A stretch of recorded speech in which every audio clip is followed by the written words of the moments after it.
Angeles and Southern California, Orange County, and so forth. And I ran 58 stores. I was an area manager and had up to about 500 employees. And then later on, I got into healthcare. I got into healthcare in Northeast Arizona and became a healthcare administrator and involved with a facility that had closed down, a hospital. And so I really enjoyed those years of being involved in that community, trying to bring a new healthcare model into that community for longevity, for the community. But I also ran a healthcare facility in Overland Park, Kansas. And then I went through breast cancer and a year of 5 different surgeries for different issues, and my body was kind of shutting down on me when I was 40 years old, 38, 39 that is. And it was a life changer for me. And I came back out to Arizona and then eventually met my husband and moved down to Chandler initially and then to Casa Grande. I had my own business for a while in Casa Grande. It was called Affairs with Flair. I did gift baskets, gifty items, home decor, event planning, and that sort of thing. And everything was going great and my business was growing until the bottom fell out in the summer of 2008, the housing market mortgage crisis. And so I had to make a decision by the end of October. Was I going to continue to try to drudge through the next several months, which by this point things would already be picking up, but it just wasn't. And so I made a decision. I was one of those smart people who understand that if you don't have the money coming in, you have to shut things down. You don't just keep taking on debt. I'm not trying to say I'm smarter than anybody else, but I seem to be smarter than a lot of people running our government who don't quite get that concept.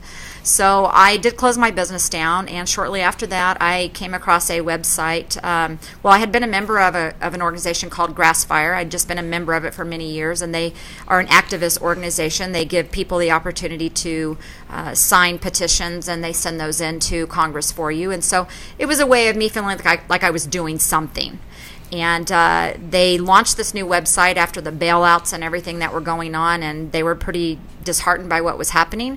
And they wanted their membership base to be able to find one another and to be able to work within their communities and do something. And so I joined 3 days after they launched it, and I found people who felt like I did. And it was encouraging to me at that point because I was pretty disgusted with what was going on. And shortly after that, I began sort of volunteering on that site, and I started planning a march on D.C. in January of 2009. And by February, they hired me to actually be a coordinator and a national director for them. And so I was one of the 3 national coordinators of the historic March on D.C. It was the Taxpayers March on D.C., and we partnered with the Tea Party Patriots and with Freedom Works, and we had 2 million people show up in D.C. Although the mainstream media said we had 65,000, but we know what we had. So it was incredible. It was an incredible time. So I've spent the last 5 years as the national director of Patriot Action Network, working basically as a leader within the movement, the conservative constitutional movement, and doing my best to keep people informed and trying to get people to get out there and get involved in the local market to take their country back. And so that's kind of my history for the past several years. And at what point did you decide that you wanted to be a state representative? Never. No, honestly, people have asked me to run for office for several years, and I've always said, no, absolutely not. It's the last thing I want to do. I don't want to be a politician. I still don't want to be a politician. But what I want to do at this point is I have a desire to be an advocate and an activist for our Constitution and for the people that I represent. I made the decision because, honestly, it got to a point where I was really very disappointed and disgusted with what some of the people I had voted for in our state and in our district, what they had been doing by passing the Obamacare and passing Common Core and not lowering our property taxes, which we have the second highest in the country in Arizona. So those are things that really disgusted me, and that was really the catalyst. No one was running. It was just them again, and I just decided that it was time that I got involved. Well, okay, let's start with that. So you're in LD8, so you're running against 2 incumbents. Correct. TJ Shope and Frank Pratt. That's right. And they did vote for the Medicaid expansion. Yes. And I think because of that, they probably got some funding from the hospitals in Arizona. Yes, they did. And it was the incumbent protection money.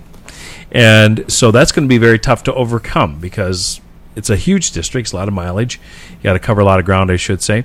How do you see your path to victory when you have, and then we now have another entrant in your race, so we now have 4 people, I think, is that running? Yes, that's correct. What's the path to victory, do you think, in taking out 2 incumbents who are well-funded? Well, first of all, I personally can't take out 2. I can only take out 1. That's my only possibility is 1. So make that clear. And for the folks out there in Arizona, if you're not familiar, it's the top 2 vote getters go on to the general if there is a primary, and then So I'm sorry. Go ahead. Yeah. For me, it's just simply a matter of educating people, and so everywhere I go and knock on lots of doors. I've talked with hundreds of people already just by knocking on their doors. We're doing what everyone else does, going to events and showing up at the fair and those kinds of things as well, gun shows and so forth. But for me, where it's really happening is at their door. And I've had some great conversations with people, and they're disgusted. They're disgusted with what these guys did. And look, for me, it's not a personal issue with these gentlemen. I've met them. They seem like perfectly fine guys. I don't have a problem with them in that regard. But our country is such that we, the people, have the right to vote people out if we're not happy with what they're doing. Of course. Do I feel that I can beat them? I think I have a chance to beat one of them. I think I have a good chance based on what they've done. But it is going to take a certain amount of educating of the public, and that's what I'm doing. And I'm not talking about anything about them other than their vote. That's matter of record. So that's what I'm showing people.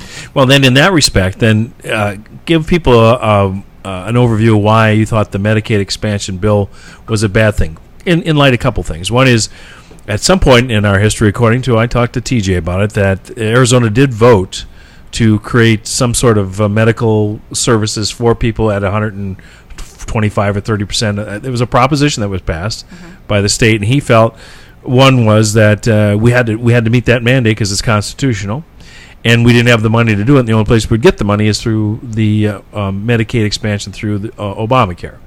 So that was his rationale. My argument with him was not whether that was a good thing or bad thing. Setting that aside, was that he joined the other team in order to pass it. Because it was he and a few other folks and the Democrats that passed this, not Correct. The Republican caucus. So give me your take on why maybe the policy is bad, and what your thoughts are on the method that it was passed. Well, if we start with the method, first of all, nowhere in the enumerated powers of the Constitution does it say the federal government shall provide health care and or education. And they would argue the general welfare clause. And they would also argue it's just like Social Security, so it's a tax, which is what they argued successfully at the Supreme Court. But beyond that, go ahead. And it's a state's issue. It should be a state's rights issue. And education should be a state rights issue. And on one hand, you have Jan Brewer, who is standing up to Obama on the tarmac. Everybody remembers the famous picture with her finger in his face. And, unforgettable. And she's basically, saying, look, the feds aren't doing their part. We're going to do our part. And we have the right to do that. And so on one hand, we're saying, we have states' rights and beating our chest.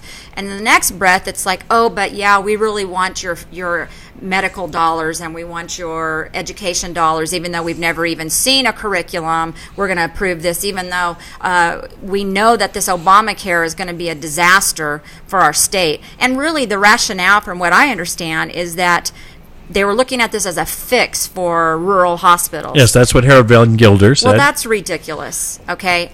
I have been involved in hospitals that have closed down. 1991 or 1990 is when the Holbrook Hospital closed down.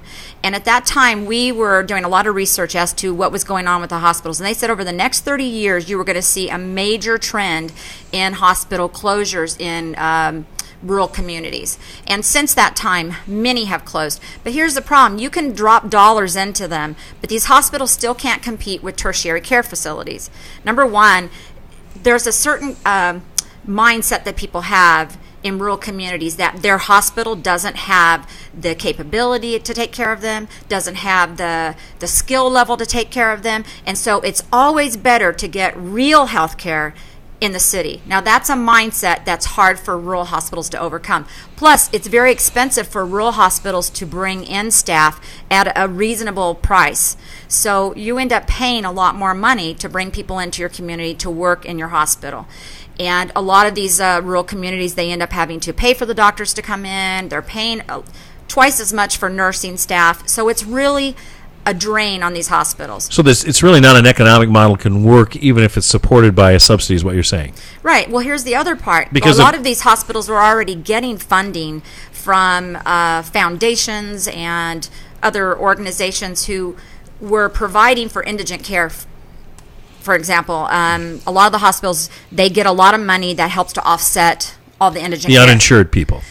But now, because of the Obamacare, and even before they passed this with the hospitals, the Medicaid expansion, they can't take that money anymore from those foundations.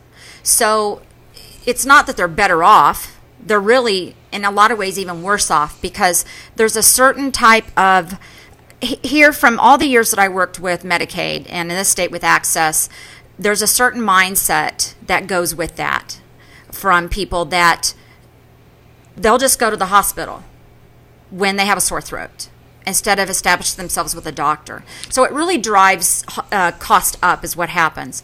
But so they go to the emergency room for treatment no matter what, if it's a hangnail or whatever. That happens okay. a lot. Yeah. They wait till the end of the day. They don't take time from their job or whatever. They wait and then they go to the emergency room. And so that's been, there's plenty of record of that out there. Well, it's interesting, and I'm just going to jump in, and I don't want to break your narrative because Sure. I'm fascinated by it, but there is proof in Massachusetts and Oregon, both those places, that even though they offered these types of care or health care insurance for indigent people, and they had it, they still use the emergency room. The whole premise of one of the things was, this will reduce hospital room visits or emergency room visits because, as you said, human behavior does not change. People still behave the same way, even if the care is there or the That's right. cost is covered. They won't leave their jobs. They go at the end of the day, and yes, and so all you folks out there who are on the liberal side who think this is going to change behavior, the fact is it doesn't among that population. So please carry on. Well, and I have some friends that I know that I'm not going to say any names, of course, but they're a family who has struggled financially. There's some disability in the family. There's a lot of health issues within this family, and I have watched them do the very thing I'm telling you about over and over again. And many times I've said, why don't you make an appointment and go to the doctor? Well, we can't get in right now. And, they make a lot of excuses. Well, with Obamacare, it'll probably be true. Well, that's true. Yeah. Things are changing. Yeah. So, but what's happening is you're I going to know what I mean is they won't be able to get in to see a Right. doctor because there's going to be so many people who, crowd into the system. Right. And also the other part of that is, with Obamacare, it expands abortion services, for example. Mm-hmm. Now, I know this is a tough discussion for some people, and some people don't like to discuss it, and they don't feel the same way I do about it. Well, let's put aside my feelings from, say, my belief as a Christian, and not even look at it from a biblical aspect. Let's just look at it as a service that I have to pay for. Do I want to pay for my neighbor to have a nose job? Do I want to pay for my neighbor to go in and have liposuction or any of those kinds of elective type of services? I don't. I don't want to pay for my neighbor to have a boob job. My husband might, but I don't. That's a joke. I got you.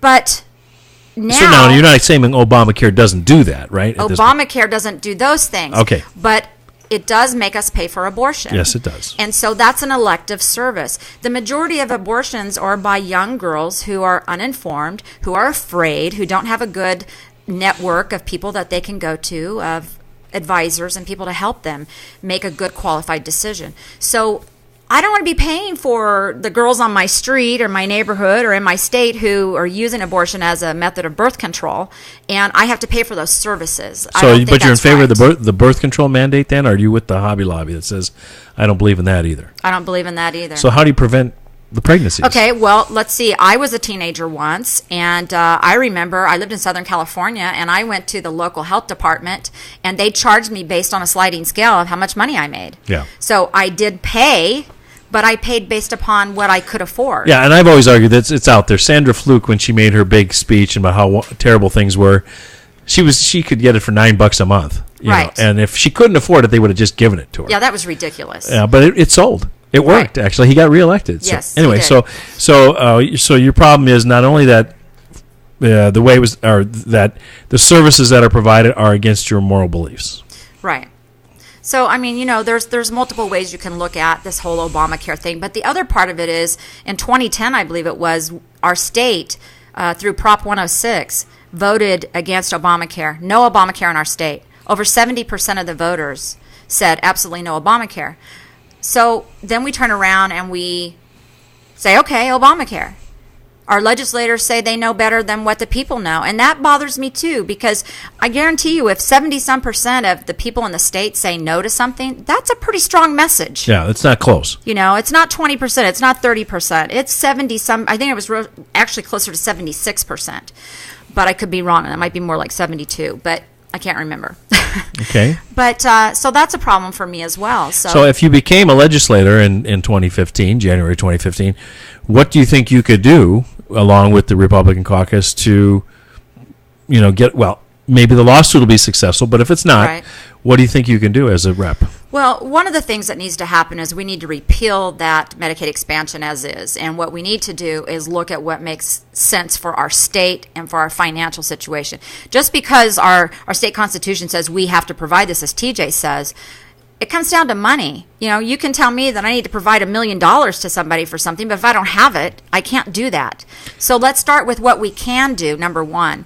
And it's just like with Obamacare. If they'd have just listened to us from day one, what we wanted to do was work at a piece-by-piece legislation. Do things that make sense. Maybe the tort reform. What about portability, insurance portability? Get rid of Cross-state marketing. Yeah. How about health savings accounts? Exactly. How about There's- a pool for people who can't get into an insurance because of pre-existing conditions? Right. So there's many things we could do to improve the model. Yes, we have some issues within our healthcare system. Yes, health insurance companies are one of our biggest problems. And yet they got cut into the deal. They got cut into the deal. Yeah, and that's how we got it passed. Otherwise, exactly. And yeah. one of the other problems is pharmaceutical companies. So those are really the bad guys in healthcare, if you want to look at that. It's not the doctors, and it's not the hospitals. It's not the healthcare providers. It's the insurance companies who, if you look at the numbers of what these guys make, they have 7 people at the top levels who are making an enormous amount of money. But no, you're not anti-capitalist. So you're saying that No. we shouldn't have health insurance companies, or how do you do it? What they're doing is, when you're hurting people, I don't care how capitalist minded I am, if what you're doing is hurting people, then you need to review what you're doing. And I think that the biggest problem with insurance companies, and believe me, working in healthcare, I have fought it. You turn in a claim, and 40 days goes by, and you hear nothing. And then another 40 days goes by, and you hear nothing. And then you send in another claim, and then they come back, and they tell you that it's been denied. And then you go back, and you say, well, this is in our formulary, and you're supposed to cover it. And then they give you a whole bunch of other things, and they drag it on and on and on. Why do you think they do that? Because they're a for-profit business.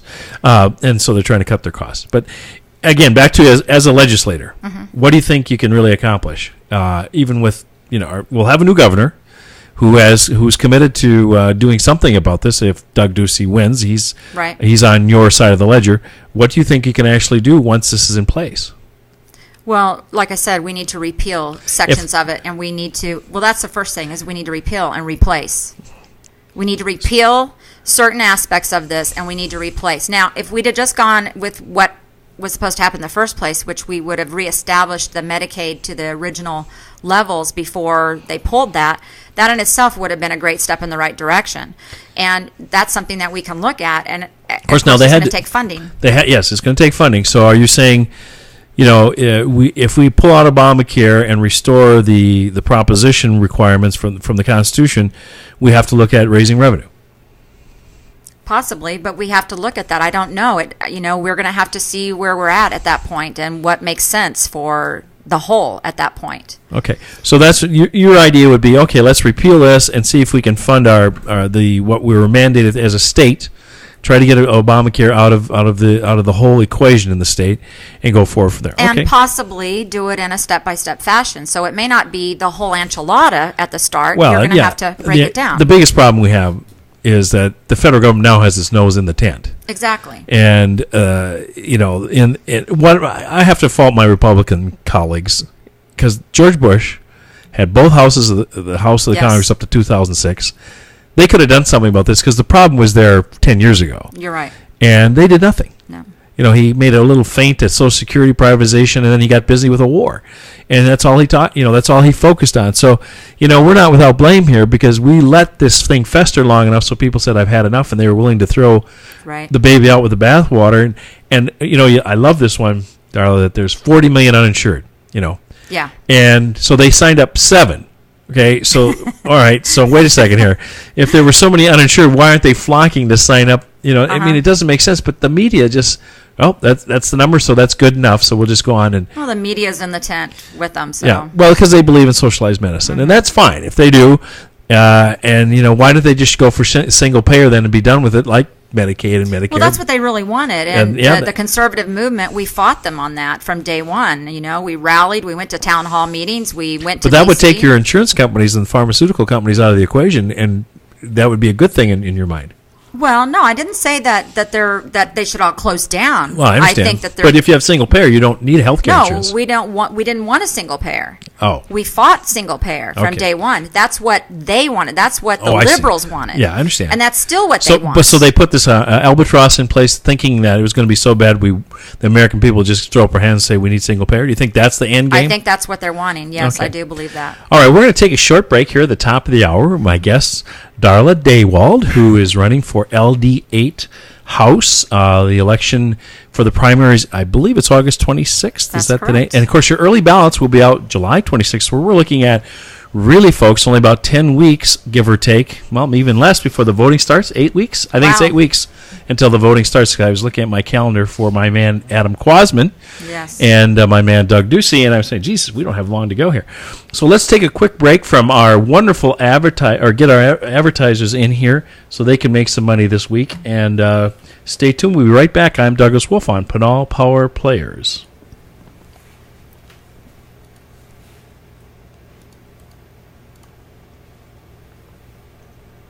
Turn it up. Are you looking for professional DJ or karaoke services for your next holiday party or get-together? Wanasing.com can provide the best in sound, lighting, and a professional MC to host your next event. Whether it be a company party, birthday party, wedding, or any occasion, Wanasing.com is ready to provide the fun and make it a night to remember for years to come. Call 480-664-8801. That's 480-664-8801. Mention this radio ad and receive a special discount for your next fun event. Wanasing.com.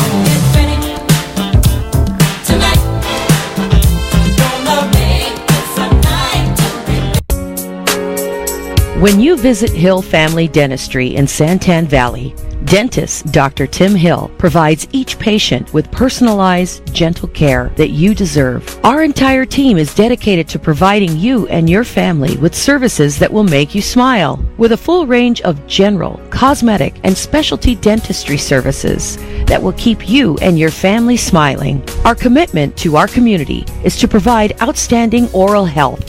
Hill Family Dentistry is located on 36359 Ganzel Road in Santan Valley, diagonally across from Banner Ironwood Hospital. Evening and weekend appointments available. We accept most insurances and have in-office policies available for non-insured. Contact us today at 480-588-8127. Hill Family Dentistry.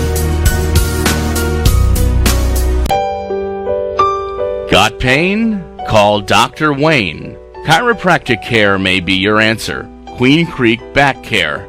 Located in Queen Creek on 20231 East Ocotillo Road on the backside of True Value Hardware Store. Safe, effective treatment with chiropractic and same-day appointments to speed your healing. With more than a decade of experience and hundreds of satisfied patients, Dr. Wayne Christensen will provide you the pain relief you've been searching for. Dr. Wayne is fully qualified to treat the entire family, even children. Call for an appointment today. 480-677-3900. That's 480-677-3900.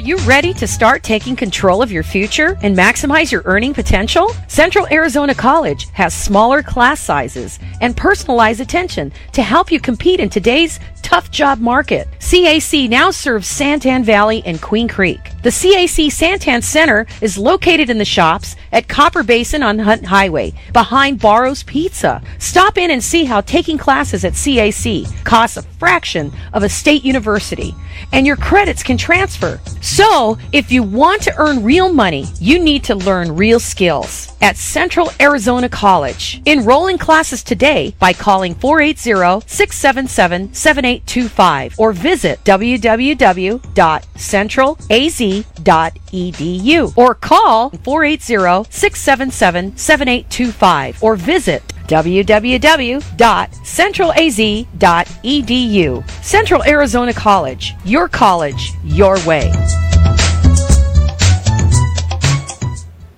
Well, we're back. It's a little after 1 o'clock, I think. Yeah, about 1:13. I don't take a break right at the top of the hour because I have a kind of a loose schedule here at Pinal Power Players. But welcome to all our listeners out there in Pinal County, in the state of Arizona, and the United States, and worldwide, because we're on the web. And we want to say a special shout-out to our folks listening in Costa Rica, our sister station there, where soon we shall be taking over Costa Rica's radio, TV, everything will be the all station in Costa Rica. That's Joe Carrero's big plans to take over here, because he's the Stewie of Costa Rica from Family Guy, if you know what Stewie is. So anyway, so we're on with Darla DaWald, who is our candidate and guest for running for LD8, and we got off before the break talking about the Obamanization of our healthcare system in Arizona. I've heard that term used. Yes. I kind of like it. The next thing that comes to mind that has the folks riled out there, at least on our side of the ledger, is Common Core. Right. Common Core came into being almost 3 years ago now, with the State Board of Education saying we're going to adopt the standards. It was never really voted on directly by the state legislature that I can find. That there's not any vote that up or down says we want Common Core, but yet it's insinuated into itself into the system. Now the proponents of it, Darla, say the good thing about it is it creates standards across the United States so that. And the military was big favor. They're one of the backers. That if I take my kid from a school in Florida in 4th grade and they go to 4th grade school in Arizona, they're going to have the same basic set of requirements and metrics that they have to meet in order to, because generally right now, if you go from state to state, it is somewhat jumbled. Okay, so they like the idea of standardization. The opponents of Common Core say, wait a second. First of all, the federal government has no business being here. And as Doug Ducey said at the forum, he says you get in bed with the federal government, you'll get more than a good night's sleep. So, and that's a pretty good joke actually at the forum, yeah. And you're likely to get more than a good night's sleep. So, your take on Common Core, what the bad and good of it is, if there's any good, and what you would do as a legislator come January 2015. Well, first off, all of the governors were given this Common Core, and they were told they had to make a decision to opt in or opt out by a certain date. And so it never went before the legislature in any state. It was a decision of the governor. And the governors they had to make this decision prior to ever even seeing a curriculum. They never saw the program. They had no idea exactly what was in it. As you understand, what happened if they said, I'm not making a decision until I see this? What did the Fed say to them? They wouldn't get the funding. Okay, so it's all tied to money then. It's all tied to money. Okay. So the decision was you have to opt in or opt out by this date if you want the money. And so all these governors, except for 5 states, said, we'll take it. Now many of them are backtracking, and there's a movement. Indiana just got rid of it, and some other states are working. Well, I think 30-some states are working on getting rid of it now. So we're not alone in that goal. But there's a lot of problems with Common Core. If you go back to its origins, number one, now we've watched these programs go from the most recent one was Race to the Top, but back before that it was with George Bush had No Child Left Behind. Bill Clinton had No Intern Left Behind. There you go. And we can go all the way back to Ronald Reagan and Terrell Bell with the book. What was the book? Now I'm drawing a blank, but he it was about if a country had done to our education system outside, we'd call it an act of war. Right. So it goes back to the early mid-'80s. Right. So we've had this problem for a while, and it's been morphing into what we have now. And the biggest problem I see is, one, you've got Bill and Melinda Gates Foundation. You've got Achieve Incorporated, which is one of the biggest groups that's behind it. They're also tied to United Nations, along with Bill and Melinda Gates. And I think that the goal of this is much larger than just standardized national. I think they want to see standardized international. And so it's kind of goes in line with that way of thinking. But here's the other problem. You've got these scholastic book companies that are part of this. All of the people that are part of it, for the most part, are going to gain a lot of money financially, their organizations, by this change, because it's going to cost millions upon millions to change this all over. And so that right there bothers me, in that there's some really financial motivation for them. Besides the fact that many of our top scholars in our country wouldn't sign off on it, wouldn't sign off on the math, wouldn't sign off on other aspects of the program. What I see is also it goes to a critical thinking format. And they're trying to get young kids to think more critically, so they take out the memorization, they take out some of the history, they remove, they replace some of the history. Like, one of the things they have is on the Second Amendment. It says that you have the right to bear and own arms as long as they're registered guns. So they're altering the history also so that it fits their agenda.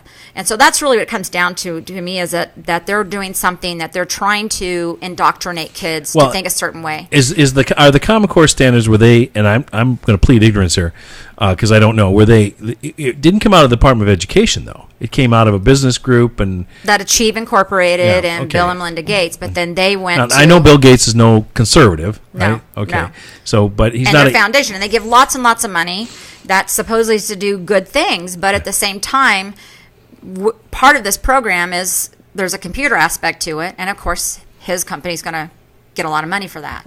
So he needs more than $56 billion. I mean, you got to ask the question. I guess so. So we can give more weight to liberal causes, I suppose. But here's the other part, though. Going back to the critical thinking aspect, if you talk to psychologists, psychiatrists, they'll tell you that a child's brain doesn't have the ability to think critically when they're young like that. And that the reason our college format is set up the way it is because, well, think about some of the dumb things you did as a teenager. You didn't really think through the consequences of that. And even though you're taught and told these things, it's like at the moment it's all gone. You just do what men you especially, do. let's be honest. Okay, the men. Men aren't fully. The men are really bad. Well, men aren't fully formed their brains until 25. That is, true. the research is clear on that. Yeah. And some even much girls, later. The girls want the boys to like them, so it all goes hand in hand. Yeah. But by the time they get into college, their minds have fully developed to the point that they're able to think things through on a critical format, which is why our college system is set up on a critical-based thinking. So you're asking children to do something that, number one, they're incapable of doing to an extent. So that's an issue for me. Besides the fact that the math in it, for example, 2 + 2 can equal 6 as long as you can justify it. Well, how do you justify that? Well, you just work for the federal government, and 2 + 2 equals $17 trillion in debt. There you go. And there's not a problem. I'm being a little bit flippant, but I understand it. There is some methodology behind that schema that they have, which I frankly don't understand, and I kind of agree with you that it shouldn't be introduced at the age that they're introducing that kind of thing. But apparently, well, I'm not an expert in education, but it just seems absurd to me. But what do I know? Well, we have a problem as these children begin to graduate and get out into the world, the workforce. Is that the math that their company uses? Is that what other people are doing? Is it going to create a major divide at that point? Well, critical thinking skills should provide the answers. I think that's what they would answer back, saying, well, if we teach them to think properly, it doesn't matter what, they'll learn how to solve the problems the company has, I guess. The other part of it that I think is an issue, you can say, yes, we want standardized education across the country. But I guarantee you that our children that are, for example, that come off the reservation do not have the same abilities, nor do they understand certain aspects of that are being trained by someone that's, say, in Massachusetts. the entire country, we have a it's not homogeneous, is what you're saying. Right. We have a lot of diversity and cultural issues that have to be thought through. I remember one time when I was younger, they talked about changing some of the testing because kids, that were in, for example, Arizona, didn't know what galoshes were. And on one of the tests, one of the standardized tests, it had a question about if you had so many galoshes, and these kids were like, what's a galosh? Yeah, sure, that makes sense. They don't know what a galosh is, so what galoshes are. So those are some of the That's problems. a Hungarian dish brought over by the Gabor sisters. There you go. For people who don't know. So, so while the Massachusetts kids could traipse around and know about all the numerous colors of galoshes they had, the kids here were thinking it was a Hungarian dish. So, it was a problem for them. Okay, so Common Core from you think one, it has bad intents in the sense it's the federal government putting their nose in. That's the biggest problem. Which is the starting point, and for most people on the conservative side, that's enough. I don't care what's in it, we don't want it, because it's there. Obviously, since the Federal Department of Education has been in business, our educational levels have all dropped. Our graduation levels have dropped. So you got to ask, what do they actually do there to earn their salaries, which is, and they should be getting some positive results. But failure in Washington, of course, is always rewarded with more money. If you were to be taking the seat, January 2015, and they propose repealing Common Core, then the educators will come to me that I've talked to about this and say, okay, fine, repeal it. What are you going to replace it with? Because we're not succeeding with the we tried the Ames test. We've done, and like you said, flavor of the month. Every president's got his own thing. What do you have an idea of what you'd replace it with? Well, the first thing we need to do is we need to, even in the process of trying to get rid of Common Core, we need to pull together a great team of educators and probably even some child psychologists and, just a good team of people who understand how children develop and what their needs are and that understand our state and culturally what we're dealing with in certain areas of our state. So that's number one. We need a team to do that, and we need that team to get together and to develop standards that are right for our state, that are right for our children, and right for our communities that are here. I know in our district of 8, Legislative District 8, all of our schools right now are getting about a C average, and the majority of the monies, the highest rated areas are administration cost. There's not enough money going to classrooms. There's not enough money going to the teachers. We need more of that. 40% of our budget goes to K through 12 education. State budget, I think it's closer to 50%. Well, it's 50% with college. Oh, I see. Okay. Yeah, so K through 12. I stand corrected. Is 40. Right. So you're correct. I mean, for total education. And they took the biggest hit when the downturn came. They did. But even still, that's an enormous amount of money. Some of the things we need to do with charter schools now is we need to take a look at our schools. We probably need to consolidate some of our schools. I think that's an issue that its time has come, because you look at Casa Grande and everybody loves their local school, but you don't need 3 bus services and 3 food services. Right. And, it's ridiculous. No business would run that way. So I agree with you on that one. I think, and Huppenthal and I talked about this, and I hope to have him on at some point in his race. But he's in favor, but you get a lot of resistance in the local areas. Sure. Oh, it's my school. I went there 30 years ago. Well, who cares? But they do care.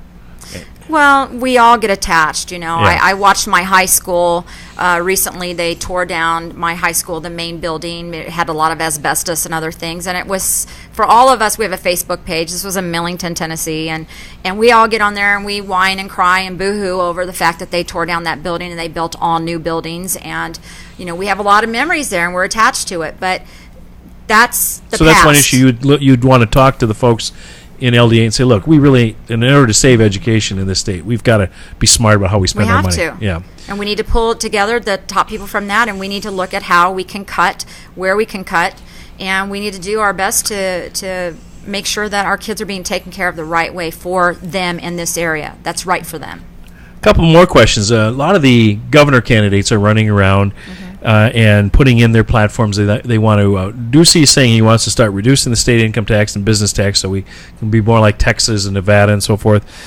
Ken Bennett is saying just cut it all together. He doesn't say what he's going to replace it with, but it's a good talking point. Your thoughts on if you're a legislator and they came to you and said, we're going to eliminate this tax and raise something else in its place, let's say sales tax or whatever. do you think getting rid of those taxes, the business and personal income tax, is a good path? I think getting rid of personal income tax in time is a good path. I don't think we can just do it cut and dry. Today we have it and tomorrow we don't. I think it would have to be something where we do it on a sliding scale over time. Work our way toward that, I think, would be smarter as opposed to just cutting it. And as far as small business, I think anything we can do to help small business. Corporations, they get a break a lot already. So, my thought is small business are the backbone of this country. So how do you define it? I mean, corporations say, well, we're a small business just because we're incorporated. Doesn't mean we're not small. But I think we'd have to look at it from an aspect of total gross sales? Sales, possibly, but more like how many people they employ and, that kind of thing. If they're factories and that sort of thing, then, of course, they're more like, the bigger corporations. We have to look at that. But so I haven't really thought through the corporation side of it as far as dropping their tax or anything. I think more of it on the side of a personal income tax and what we can do for small business. That seems to be more of my thinking at this point. Now, you brought up property tax. You brought up property taxes. I'm intimately involved in. Mm-hmm. We don't do taxation at the assessor's office. We only do valuations, just so everybody knows. And I think I heard you say we're the second highest in the country. I've been told that numerous times that our state is. Okay. The second highest in property taxes in the country. And okay, well, I'll challenge that in a little bit, but it doesn't really matter. Let's say that we are. Let's say for we are high anyway. Well, actually, I don't think so. But then okay. Regardless, if that's the case, and you want to move towards a path to reducing state income tax, and you want to reduce property tax, you got to circle back and say, okay, which is the higher one you're more importantly invested in? And back to, okay, well, if you don't like the property tax, what are you going to do to replace the revenue? Right. Well, that's, for example, like I said, we can't just cut things out. And the property tax, if we go at it as we need these property taxes and we need that revenue, obviously, then I can't look at suddenly dropping off our income tax because, like you say, we have to have a replacement of some kind somewhere. So what I wasn't talking about that initially from the standpoint of getting rid of the personal income tax. Okay. So obviously those things have to be looked at. If it was to be done as a package, then we need to look at what makes the most sense. So I think you can probably dropping property taxes would help as far as bringing new people into the state. It would help with bringing businesses into the state, larger corporations and factories and so forth. I think that could be beneficial. I'm not sure how Texas does it, but I know in they have extremely high property taxes. Okay, so in Nevada, they have a benefit in that the casinos pay for all exactly this right. and road development. Or we used to we anyway. don't have that model. Yeah, they're and they have a lot too. of they have a lot of minerals. Mining does a lot for Nevada, right? Like well, we would like to have again, but imagine if we had control of more of our lands here. There you go. There's my hot button. State trust and BLM right. and all that. If we had control of our land, then we have a lot of resources we could tap into. Yeah. If right now our state is providing 64% of the nation's copper, I mean, what else can we do if we have access to more of our resources? if they let us open the mine up in Superior and just with a little land swap, my take is when the tribal leaders went to the president and stopped the vote in January this year, a Gosar's bill. I said, okay, let's cut off the roads to all the casinos to the tribes. Right. If they want to play dirty, we can make sure those state roads don't open all the way to your casinos. What are you going to do? We got to play together. They got to play ball, and of course it wasn't the local folks who did it. It was the activists in Washington, D.C. who are the professional Indians, quote unquote. Right. Just like we have professionals in every race-based thing. And, people don't like me for saying it. It's the truth. That's what happens. And like the unions, the union leadership, the union rank and file never agree with them, but, they're stuck with them. So anyway, okay, so that covers that. If you had one bill next year that you knew the governor would sign to cut spending in Arizona, it's your authorship, it'd be your name on it. Do you have anything in mind you'd like to say, this is one where we should cut spending and the governor's going to sign it for me? Wow. Well, you could have given me a heads up on that question.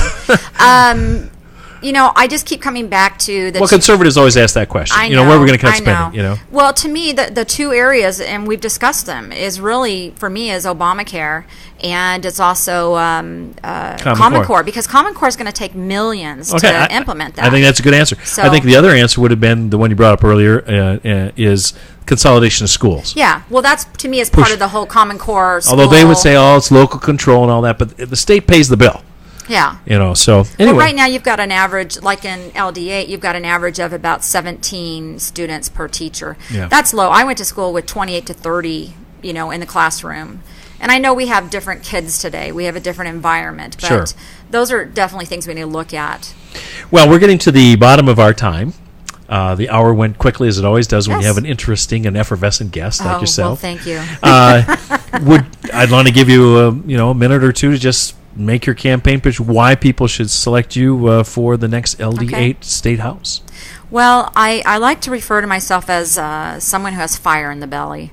I am very passionate about the things I believe in, and I don't get involved in anything that I don't have a solid amount of faith and belief in that, because if I can't stand behind it, then I can't support it and be involved in it. That's just how I am. And I think it's important for people to know I have a lot of integrity and I have a lot of backbone. People look at me sometimes and they see the hair, like you said, the Farrah Fawcett hair and these kinds of things, and the nails and the high heel shoes, and they think, another Barbie doll with no brain. But underneath that, I'll tell you, the roots are dark, so I do have a brain. And all these who are natural blondes, I don't think you're dumb anyway, but just thought I'd throw that out there. But I have a desire to see us really pay attention to our Constitution and our state constitution. That we are a nation of laws, and for me, that's where it starts. And everything that comes in front of me, every bit of legislation, my first question is always going to be, is it constitutional? And if it's not, then we have to work to get it to that point, or we have to throw it out. That's how I feel about it. But I am a person who is willing to work with people across the aisle if I have to. And in certain times you do. Certain things you do have to work with them. And certain times you have to be willing to say, even to your own party, no, absolutely not. I will not do this and I will not support it. And you have to have a good, solid reason for that. But I think that I'm the kind of person who is able to make a good decision on that based upon my knowledge, based upon my activism on the national level, and my knowledge of the Constitution. And I'm going to always pay attention to what I think the voters want, and that's really important to me. I forgot one question that just came to mind before we wrap up. Article 5. And Mr. Biggs, Andy Biggs, is holding up an Article 5 resolution bill for the whole state. The House and Senate have passed it. Where would you vote on? What would you say on Article 5? The balanced budget amendment to the federal Constitution. The whole Article 5 thing is a little. On one hand, I agree with it, and I think it's a good thing. On the other hand, I still have some fears about it, and as to who's going to be the delegates, who's going to be in charge, and how that gets decided, and do we end up with the wrong people doing that? Do we end up with a jam brewer who really is going to go more liberal, or you know what I'm saying? The compact says there's only one thing they can vote on, so either they'd vote it up or down. Okay. That's the way it's written. I talked to the guys at the Goldwater Institute. If that's the case, then I there's don't, only I one. don't have a problem with it. It can't spread. They have to agree this is the agenda and that's it. Okay. Otherwise, nobody's in. And that's what all the conservatives are afraid of. And I understand that. I was against the whole idea of having another constitutional convention. For the exact reason, Right. they get rid of the Bill of Rights for cripe's sake. Right. And you have to think about it, but if it's clearly defined and there's no chance, then I think if you looked at it, you'd be in support of it if you Absolutely. had a chance. And because basically we're out of control, we're on the Titanic. We are. And I tell people, hey, if we don't do this, what's your answer? We'll lose the Constitution. If we go broke, we lose the Constitution anyway. Well, it won't true. matter. Nobody will care. There'll be guns in the streets. Right. And people will be fighting for survival. Chaos. How do people get a hold of you to support your campaign, and if they want to get in touch with you personally? Okay, well, first of all, I'm still taking petition signatures, and they can also make a $5 qualifying contribution because I am running clean elections. I'm almost there. I'm almost got them all, but I could still use a few. They can go to darladawald.com. That's DARLA DAWALD.com. And there's an opportunity there for them to do that. They can also read more about my Can they platform. donate online, the $5? They can donate online. Underneath the slider on my front page, it'll have make a $5. Nice webpage, by the way. Thank you. Yeah, whoever did it. It'll nice make job. a $5 qualifying contribution. It'll say that. If you just make a regular donation, that doesn't count. So don't go by that donation button in the top right corner. Go down the page to $5 qualifying. And that takes you through the state portal, and you can do that and sign my petition. And if you want to just get in touch with me, you can call my office, and that's, what is that number? 520-413-7899. Now, if you're just a liberal... No, let's give it again. 520... 520-413-7899. Okay, 7899. Go ahead. If you're if you're a liberal and you just want to call and give me heck over things, I'm probably not going to answer those calls, but... yeah. Well... Then again, I might. Because I like to when fight you too. win, they'll be your constituents anyway, so you're going to have to deal with them. So you might as well right. start early, start off. There and, you go. Whatever. But no nastiness. Don't All leave right. me no nasty messages. All right. Well, thank you for being my guest here today. It's been enjoyable, and it went Thank very you. quickly. I had a lot of fun talking Me to you. too. And I want to invite our guests, our listeners, to come back next week. And I'm trying to think. Oh, next week, I think, is it May 2nd next week already? Is the month gone? I'll be off the air next week. Yes, it is. Next week, I'll be off the air. I'll be working with my charter school teachers, trying to work on our marketing plan, so I won't be here. But I'll be on the week after, which is May 9th, and my special guest will be Chad Roach, who is running for re-election as clerk of the court here in Pinal County. And so please join us for that. I want to wish you all a happy weekend. Please take advantage of all the things that are going on around with our events in Pinal County. And let me see if I can get my little outro thing to work here. I'm trying to find my mouse, everybody. Where'd it go? Oh, there it is. And I'm going to scroll down, and you can hear this wonderful outro that we've designed. Don't forget, you have to turn your sound up over there again. That's right. We'll see if I can get that to work here. Let's see. We're going to remove that one. And remove that one. Come on. Oh. All this fancy computer I tell you stuff what, nowadays. it's complicated. It's such a nice outro, though. I just have to play it. So here we go. And here we go, I think. He's about there. Radio worth watching.